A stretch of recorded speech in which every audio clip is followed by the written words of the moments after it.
Recording in progress.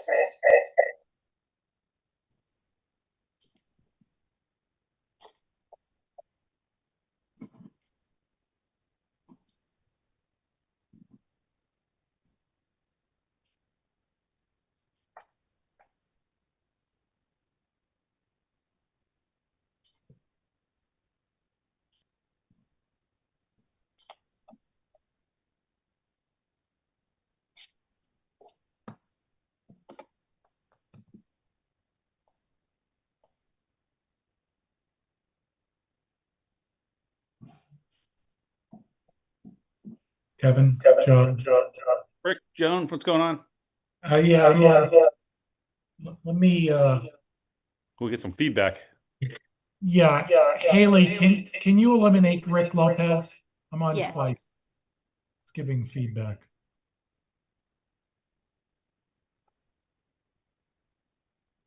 There we go. Am I on mute? I can't hear anybody. You're No, not we can muted. hear you. Can you hear me? Yep. Yeah. Oh, Do you want to maybe leave the meeting and try and come back in and see if that helps?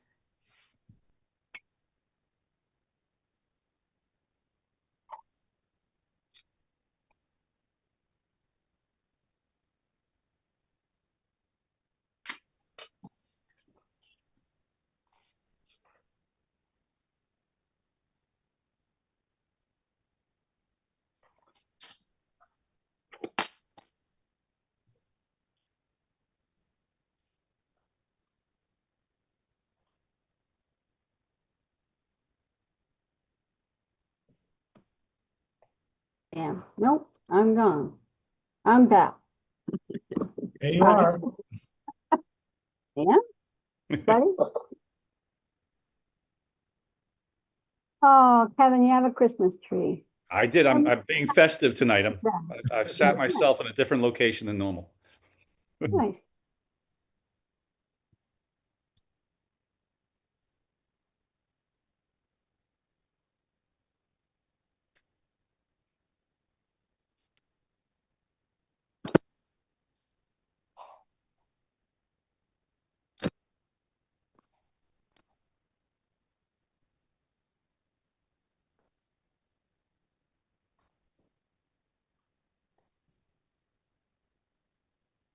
can you hear me?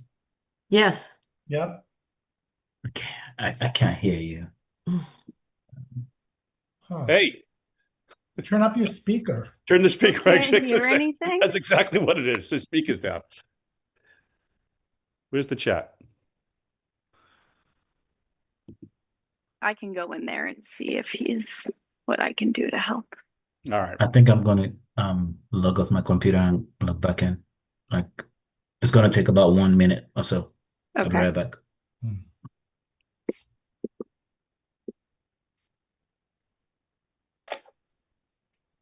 Carrie, are you muted?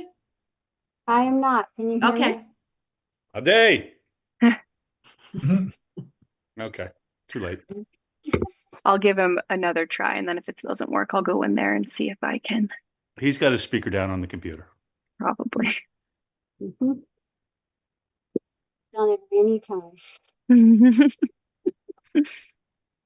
Mm.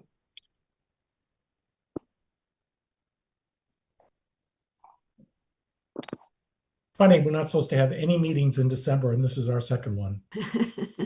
I have to say, I'd meet once a week if we could have 15-minute meetings. Like that's not a bad thing. Yeah, that's true. Quick in and out, Yeah. something to that. Although that, I got PTSD from those days as well too, from when we did have everyday meetings. Oh, yes. Oh, that remind me. He used to do everyday meetings. So when COVID first happened, Mhm. obviously the world changed in a way that none of us knew how it was going to change. And so we wanted to make sure that we posted every day to be ready to adapt to those changes as they came up. Oh, okay. Yeah, Makes so sense. I think we met for 17 straight days before we started to go to 3 days a week, down Wow. to once a week, down to every other week. And here we are finally back to Once a month. That's Yeah. pretty crazy. Yeah, it was I've only been on the board for like 5 or 6 years, but I have the equivalent of like 150 meetings. Yeah. Rick and I didn't join until things had settled down to a dull bore. Was it monthly when we joined, Rick?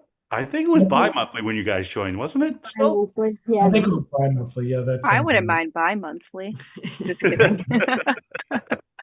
You know, I when guess you're I've trying had to it do easy. policy, when you're trying to do policy, it's not a bad idea because you It's can, actually not. yeah. If we You can can- compress it, but if we're doing 2-hour meetings bi-monthly, then that becomes, that's Yeah. not the object. But it's not a bad idea from a policy standpoint, like you said, about getting, for a perfect example tonight, right, of trying to help a business get things done in a timely manner.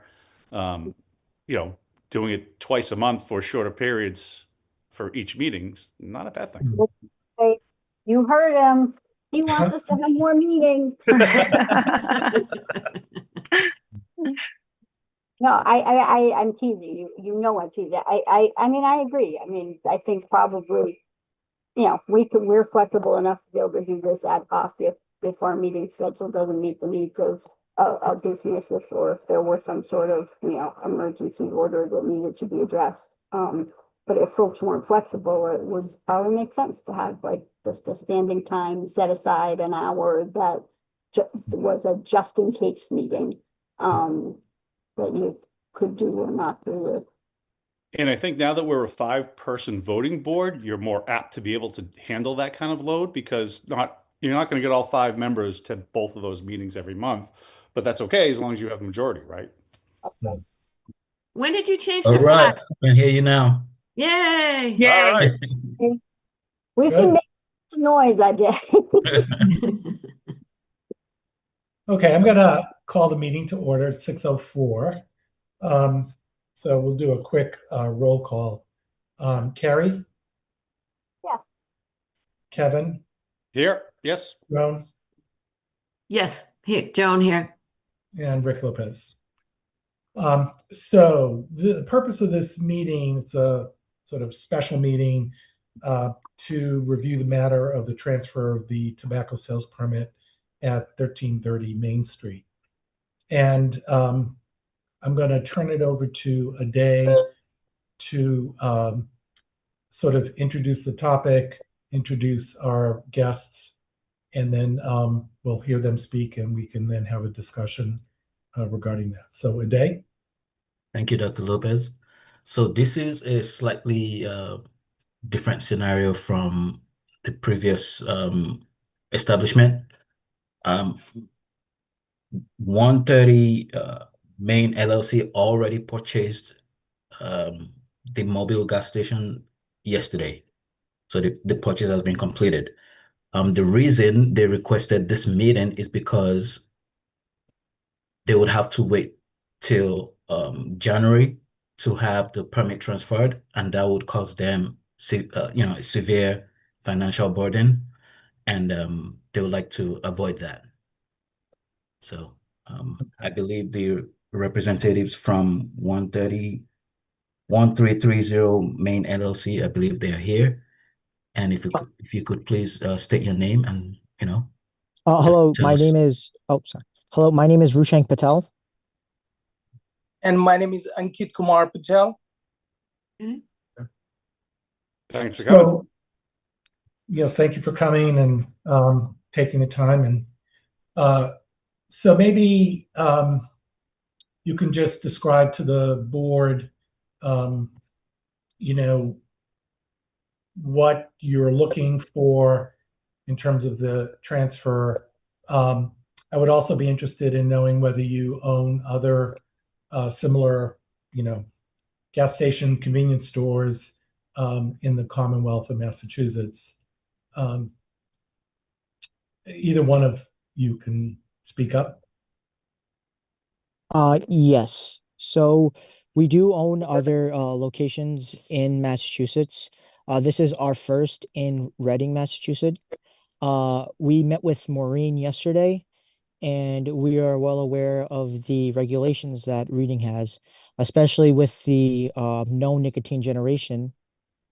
So we're aware of those, and As of yesterday, we have all of our necessary permits, which includes lottery and dumpster permits and all that stuff. The only remainder one is the tobacco permit. So as of now, we are running the gas station, but we have closed off all nicotine products and covered them up so that no one can purchase yesterday or today. Great. And you have a Department of Revenue permit like as well? Yes. You do. Okay, great. And so I'm glad to hear that Maureen has paid a visit and talked to you about the nicotine-free generation, the regulation that we adopted in June of last year, which prohibits the sale of tobacco and nicotine products to individuals born after January 1st, 2004. I think we're one of 18 or 20 communities in Massachusetts that have that. So that'll be important in terms of both your signage and as well as the processes you have in place, which is probably my next question, in terms of ensuring that the sales of tobacco and nicotine products go to people who are eligible. Do you have a automated system? Do you plan to just ask for IDs? How is that going to work? So the POS system, which when we purchased the location, it was from Global LP, and all of their sites have a POS system where we have to scan to verify the IDs. So that has already been in place because the previous owner, Elias, he was also following the same guidelines that are in reading for the past few years. And the signage, Elias also already had signage even before Maureen came in yesterday and then educated us on all the, and my employees as well, on all the procedures for Reading and the information about the tobacco-free generation. So as of now, all my employees at the location, as well as me, Andy, and some of our other partners are educated on the 2004 January 1st cutoff date. And for the IDs, we do scan the IDs in order to age verify, but now we also check them like to see if they're obviously original or not. But now, since we are aware of the 2004 cutoff date, we have made sure that all our employees know that there's a cutoff date even before scanning them. Great, great. Because I would think a lot of commercial scanners or that focus in this area are focused on age 21 as opposed to a birth date. So it's important to make sure that the software you're using is focused on the birth date and not just the age.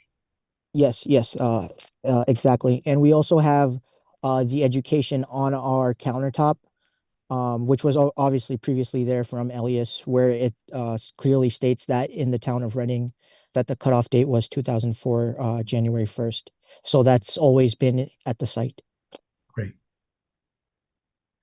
Any comments, questions, anything from the board members at all? Well, I just wanted to confirm that Maureen did visit yesterday and educated them on the, tobacco-free generation law. And they also did their change of ownership at the town clerk's office. So everything they need, all the requirements are met. I recommend the board approve their request for transfer. Okay, Okay. great. So not seeing any other comments or questions, I'll make a motion to approve the request for a transfer of the tobacco permit to the new ownership under the Patels. Do we have a second? Second. Carrie, second. Okay, roll call. Carrie? Real Kevin? quickly, can we make Yeah. sure that we just make that effective today Sure. or tomorrow? Either one, just to make sure we're clear. So, good point. I'm right at my desk right now. Once the meeting's over and they have their approval, all I have to do is click a button and they'll have their permit. So we can make it effective immediately. Effective Correct. meeting. Okay, so I'll make a friendly amendment to the motion to make it effective Okay. immediately. I agree with that. Carrie, Yes. Kevin, Yes. Joan, Yes. and Rick, yes. So the motion is approved with Kevin's amendment, and I think we're all set. We have to adjourn, so. I'm not leaving this time. I'm going to stay right here. Me too. We're not gonna let Haley, we're not gonna let that go. I am not going to end it. I promise. Well, welcome to Reading. Wish you all the best of luck. Oh, thank you very much. Thank you so much. Something? Thank you. Good luck. Yes. Thank you so much. Take All right, care. thank Motion to adjourn, Seconded. Kevin second. Roll call, Carrie. Kevin, Yes. Joan, Yes. and Rick, yes. We All right. are adjourned. All Hopefully right. I won't see you hopefully until the new year. Yes. Hopefully. Thank you. Bye, everybody. Good night. Buddy. Good Good night. night. Bye.